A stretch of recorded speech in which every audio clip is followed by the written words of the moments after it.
Shalom, perkenalkan nama saya Wiwin Sri Sudarmi, Guru Pendidikan Agama Kristen SMP 389 Purwokerto dan juga SMP Negeri 2 Karangluas, SMP 1 Sumbang, Kabupaten Banyumas, sekaligus mahasiswa PPG IAKN Tarutung dengan NIM 25010616667. Saya akan mengajar kelas 8 dengan materi Allah berkarya melalui iptek. Selamat menyaksikan, Tuhan Yesus memberkati. Amin. Shalom. Selamat siang. Salam damai sejahtera bagi kita semuanya. Kalian sehat semuanya? Bahagia semuanya? Puji Tuhan. Kita bersyukur pada Tuhan karena Tuhan yang menolong kita semuanya untuk bersama-sama belajar bagaimana kita menggunakan iptek dengan baik, yaitu Allah berkarya melalui iptek. Namun sebelumnya saya akan menyampaikan bahwa saat ini semuanya hadir, yang dua yang sudah hadir. Satu adalah Evan, lagi lomba di Bandung. Yang kedua Silo, dia sakit. Semuanya masuk ya, bisa masuk. Baik, kita akan berdoa terlebih dahulu supaya Tuhan menolong kita. Mari kita berdoa. Di hadapan Tuhan kekudusan-Mu yang maha suci dan ampun yang Bapa, kami bersyukur bersama anak kami di SMP Negeri untuk memberkati dan menolong kita. Kami hendak belajar bersama-sama tentang Allah berkarya melalui iptek. Tuhan berikan hikmat bijaksana, Engkau mengerti memimpin kami semuanya, supaya apa yang kami pelajari kami dapat menerapkan dalam kehidupan kami sehari-hari. Terima kasih Tuhan, terpujilah nama-Mu kekal hingga selamanya. Ampuni dosa salah kami, doa yang jauh dari sempurna ini hanya kami haturkan dalam nama Bapa, Putra dan Roh Kudus, Allah yang kami sembah dalam nama Tuhan Yesus Kristus. Amin. Ya, baik. Anak-anak, bukunya sudah dibawa semua ya. Bukunya adalah dari Dinas Pendidikan tentang pendidikan agama Kristen. Yang jelas, kita akan mempelajari tentang Allah berkarya melalui tujuannya apa? Tujuannya coba dibaca. Satu.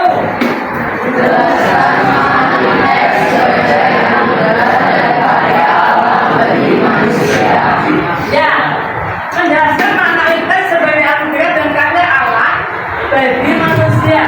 Yang kedua, menyadari tanggung jawabnya sebagai manusia yang diciptakan menurut gambar dan rupa Allah untuk memanfaatkan iptek secara bijak dan etis.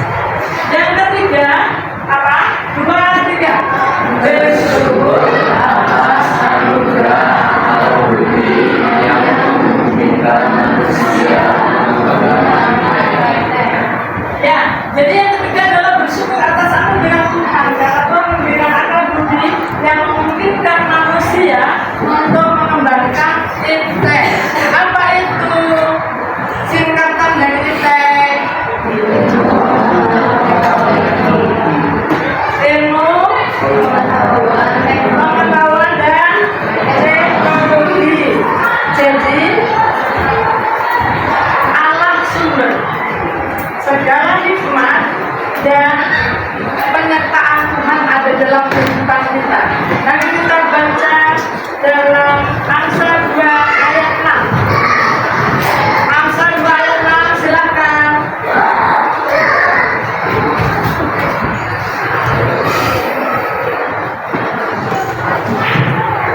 Baca bersama-sama. 2, 3. Karena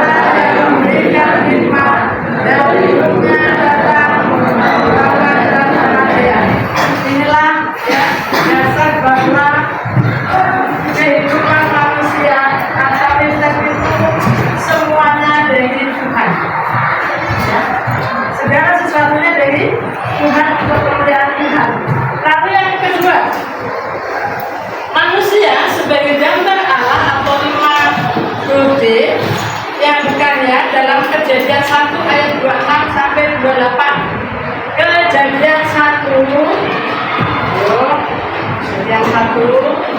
ayat 26 sampai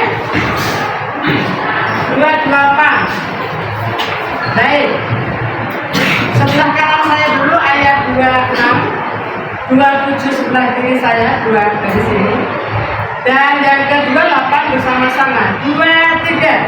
Berfirmanlah Allah, baiklah kita menjadikan manusia menurut gambar dan rupa kita, supaya mereka berkuasa atas ikan-ikan di laut dan burung-burung di udara, dan atas ternak, dan atas seluruh bumi, dan atas segala binatang melata yang ada di bumi. Manusia itu menurut Tuhannya, menurut gambar Allah, siapapun dia, laki-laki dan perempuan, siapapun mereka. Bersama-sama 2, 3. Allah memberkati mereka, lalu Allah berfirman pada mereka, bertanahlah dan bertambahnya, menjadilah bumi dan lakukanlah itu, berkuasalah atas ikan-ikan di laut dan burung-burung di udara, Dan atas segala binatang yang berada di bumi. Inilah dasar kebenaran firman Tuhan saat ini, bahwa manusia diciptakan segambar dan serupa dengan Allah, ya, untuk kemuliaan Allah, di mana agama dan budaya diberikan Allah kepada manusia untuk, ya, mengelola dan memelihara bumi, bahkan untuk pengembangan iptek saat ini juga untuk semuanya tujuannya untuk kemuliaan bumi.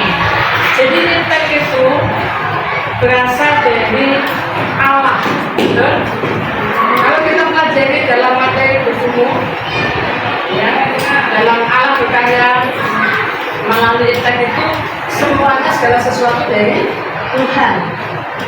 Yang ketiga adalah kita memiliki tanggung jawab yang etis dalam penggunaan iptek. Prinsipnya bahwa iptek adalah alat atau alat yang netral, tetapi penggunaannya harus dilandasi oleh nilai-nilai apa? Ya, nilai-nilai Kristiani. Karena kita adalah anak-anak Tuhan, sehingga kita harus benar-benar menyikapi perkembangan iptek itu harus didasarkan dengan kebenaran firman Tuhan dan nilai-nilai Kristiani yang sudah Tuhan ajarkan kepada kita semuanya, ya. Yaitu apa? Ajaran Tuhan apa saja? Ada kasih, ada kejujuran, ya tidak? Apa lagi? Ada kelemah lembutan, ada, ya. Ada peduli kepada sesama, ya enggak? Lalu apakah tantangannya? Tantangannya di sini dalam pengelolaan atau penggunaan iptek itu ternyata tidak bertanggung jawab manusia. Belum? Ya tidak? Ya. Kamu sering main gadget? Game online? Siapa yang dikuasai? Game online? Di sini tidak ada yang ngaku, ya, iya. Jadi menurut kalian, apakah ada hubungannya Allah dengan yang iptek itu? Ada tidak? Ada tidak? Ada, bagus, baik. Kuasa Allah bisa dinyatakan melalui gadget. Contohnya apa? Memuji Tuhan, kita bisa mengikuti live streaming, kita bisa menyaksikan hubungan Tuhan melalui kesaksian anak-anak Tuhan di seluruh dunia. Ya, ada nggak hubungannya? Ada banget Pak, ya.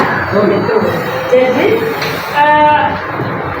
Allah berkarya dalam hidup manusia itu melalui perkembangan iptek atau ilmu pengetahuan dan teknologi. Dan firman Tuhan juga menjelaskan kepada kita bahwa semuanya adalah baik. Keberadaan iptek sudah ada sejak awal kehidupan manusia di dunia ini. Kalau kita kemarin sudah belajar bahwa termasuk lagunya itu ya, membuat apa? Membuat kakak. Itu kan juga berasal dari Tuhan. Kalau zaman dulu memang begitu ipteknya ya, tapi sekarang lebih canggih lagi. Apalagi kalau kalian nanti sudah dewasa, itu semakin canggih. Kelihatannya kalian terbang nggak usah pakai pesawat deh. Iya, ya. Itu dalam Kejadian 1 ayat 27 itu, Allah menciptakan langit dan bumi dan serta segala isinya. Manusia diciptakan segambar dan serupa dengan Allah. Tadi sudah dibaca dasar firman Tuhan itu, ya. Jadi sebagai ciptaan yang dianugerahi Allah, akal budi, pikiran, perasaan, ya, sebagai yang mulia dari Allah, maka kita didorong untuk memprakarsai lahirnya iptek, yaitu melalui daya cipta manusia yang diciptakan segambar dan serupa dengan Allah tadi. Apa sih arti iptek itu? Artinya bahwa dalam Kamus Besar Bahasa Indonesia, arti iptek itu adalah ilmu pengetahuan, yaitu gabungan berbagai pengetahuan yang disusun secara logis dan bersistem dengan memperhitungkan sebab dan akibat, ya. Itu menurut Kamus Besar Bahasa Indonesia. Kalian tahu perkembangan iptek di dunia itu luar biasa, ya. Sejarah peradaban manusia memperlihatkan kepada kita bahwa perkembangan teknologi yang saat ini selalu selaras dengan ilmu dan aktivitas untuk memenuhi kebutuhan manusia, baik kebutuhan jasmani maupun rohani, ya. Jadi tujuan utama pengembangan iptek adalah perubahan kehidupan masa depan manusia yang lebih baik, mudah, dan cepat, serta menunjukkan tingkat kemajuan berpikir dan berkreasi. Jadi abad 17 ini perkembangan teknologi dan pada revolusi industri mengalami kemajuan di bidang, ya, iptek yang luar biasa. Tenaga manusia digantikan dengan tenaga mesin, ya. Makanya hati-hati, kalian harus cerdas, ya. Kalau abad 20, kemajuan iptek di bidang elektronika berkembang sangat pesat, ya. Itu 20. Abad 21, digital, yang saat ini kalian itu yang sudah menguasai luar biasa, ya. Kalau dulu sih gaptek, tapi kalau kalian tidak, karena dulu sudah tua, ya. Lalu bagaimana pandangan Allah terhadap iptek? Nah, pandangan Allah terhadap iptek, kitab Amsal mengingatkan kepada kita bahwa sumber ilmu pengetahuan dan teknologi berasal dari Tuhan atau Allah. Oleh karena itu, haruslah kita menggunakan ilmu pengetahuan dan teknologi dengan baik dan benar. Itu dalam Amsal 1 ayat 5. Jadi benar-benar kita diingatkan bahwa betapa pentingnya juga iptek itu dalam kehidupan umat manusia. Lalu bagaimana sikap Kristen, remaja Kristen terhadap iptek? Bagaimana sikapnya? Karena tantangan bagi orang percaya, secara khusus kita sebagai pelajar Kristen ini, yang ganteng-ganteng kan, cantik-cantik ini, ya kan? Pelajar Kristen saat ini di tengah perkembangannya itu, kita harus benar-benar mewaspadai, apa? Waspada, ya. Oleh karena itu, mari kita bersama belajar bagaimana untuk meningkatkan perkembangan iptek ini. Kita akan lihat dasar keharusan dalam perkembangan iptek ini. Yang pertama adalah alat sebagai sumber pengetahuan. Amin. Sebagai apa? Pengetahuan. Yang salah satu ayat 7. Masih baca ya? Salah satu ayat 7. Ya. Yang kedua, remaja Kristen tidak dikuasai teknologi, justru sebaliknya menguasai teknologi. Apa? Menguasai, tidak dikuasai teknologi. Cinta dan takut akan Tuhan. Jadi dibaca 1 Korintus 6 ayat 12 itu, segala sesuatu dalam bagiku tetapi bukan semuanya berguna. Segala sesuatu halal bagiku tetapi aku tidak membiarkan diriku diterhambat oleh sesuatu apapun. Jadi jangan mau dikuasai oleh gadget atau setan gepeng. Ya. Yang ketiga yaitu memenuhi hukum Tuhan. Dalam Matius 22 ayat 37 dikatakan hukum kasih, kasihilah Tuhan Allahmu dengan segenap hatimu dan dengan segenap dan kasihilah Tuhan, kasihilah sesamamu manusia. Bisa tidak? Mengasihi Tuhan, prakteknya mengasihi sesama. Jadi salib membutuhkan pengorbanan dan perjuangan. Apakah dari materinya ada yang tanya? Sudah jelas? Ya. Kalau sudah jelas, berarti kita akan membuat kelompok. Ya. Kelompok 1 bagian ini ya. Oke. Kelompok 2 bagian sini. 3, sini, 4. Nah, kelompok 1 minta tolong masukkan jadi penguasa ya. Nanti presentasi. Nanti membahas tentang apa manfaat iptek ya, tolong ya didiskusikan dengan teman-teman. Yang kedua, nanti Mbak Metri tolong ya Mbak. Kelompok 2 membahas tentang dampak negatif iptek. Bagus, Metri. Kelompok 3 Mbak Stella. Ketuanya ya. Kalau nanti diskusikan dampak yang positif, oke? Ya, dampak positif iptek. Yang keempat, nanti Mbak Lain kita taruh ya Mbak. Jadi kelompok 4 bagaimana menggunakan gadget yang bertanggung jawab dan memuliakan nama Tuhan. Ya, masing-masing kelompok silahkan berdiskusi dengan 3 menit. 3 menit ya. Ya, silakan diskusi ya.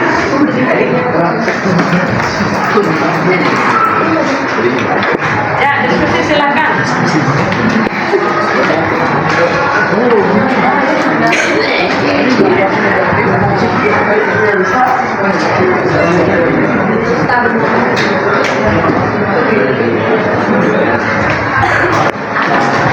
Ya, diskusi Pak. Diskusi aja. Diskusi.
yaitu membantu membatasi waktu layar, memanfaatkan gadget untuk hal positif, serta menjaga keamanan dan privasi. Dapat kita lakukan seperti mematikan notifikasi yang tidak penting agar tidak mudah terpengaruh dan dapat fokus pada hal-hal lain, seperti sedang ngobrol dengan orang tua maupun dengan teman, untuk belajar dan kegunaan lainnya.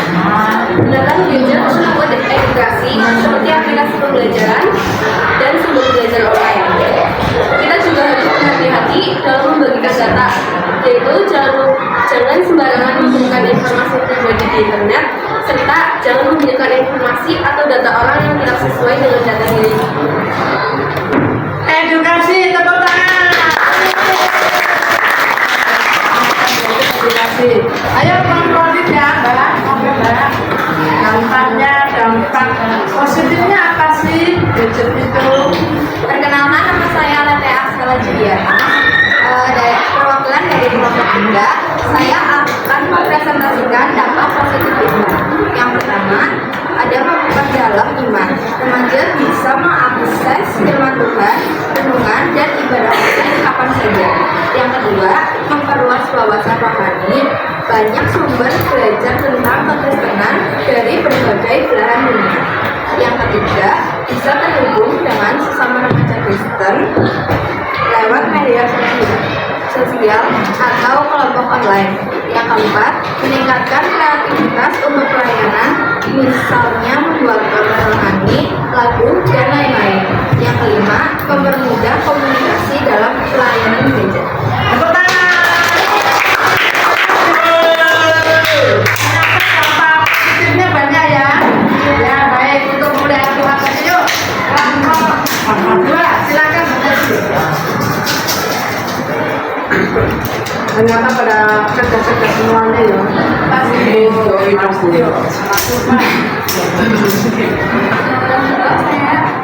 Saya menjadi korban dari kelompok 2 mempresentasikan negatif satu, dengan menanam lagi sebagai berhala yang menggantikan Tuhan.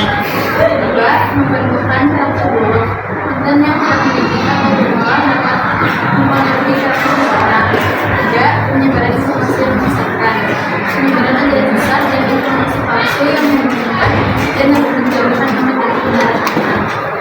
Empat, distraksi dari berdoa, teknologi seperti media sosial dan hiburan digital dapat mengalihkan kepercayaan umat dari kegiatan rohani yang penting seperti doa, baca Alkitab, dan refleksi spiritual. Kelima, manfaat teknologi yang tidak bertanggung jawab dapat memberikan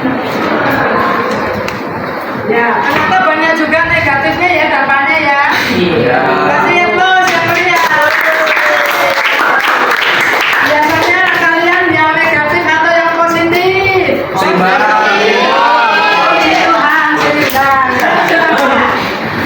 Kelompok 1 akan mempresentasikan tentang manfaatnya. Apa sih manfaat iptek itu bagi manusia? Silakan. Oke, perkenalkan nama saya Jeremy Abdul Perdima Putra Radio atau jadi panggil Evan. Hari ini saya akan mempresentasikan hasil diskusi kami tentang apa itu manfaat teks. Yang pertama, kami bisa mencari informasi dengan mudah di internet. Dua, bisa membaca Alkitab lewat HP dan menguji nama Tuhan lewat internet. Tiga, memudahkan komunikasi seperti contoh saya di Purwokerto dan saudara saya di Purwokerto. Saya bisa langsung WA saja lewat HP. Empat, bisa menghibur saat stres, misalnya bermain game online. Lima, membantu mengerjakan tugas, tapi jangan sampai digunakan untuk mengetek sajian.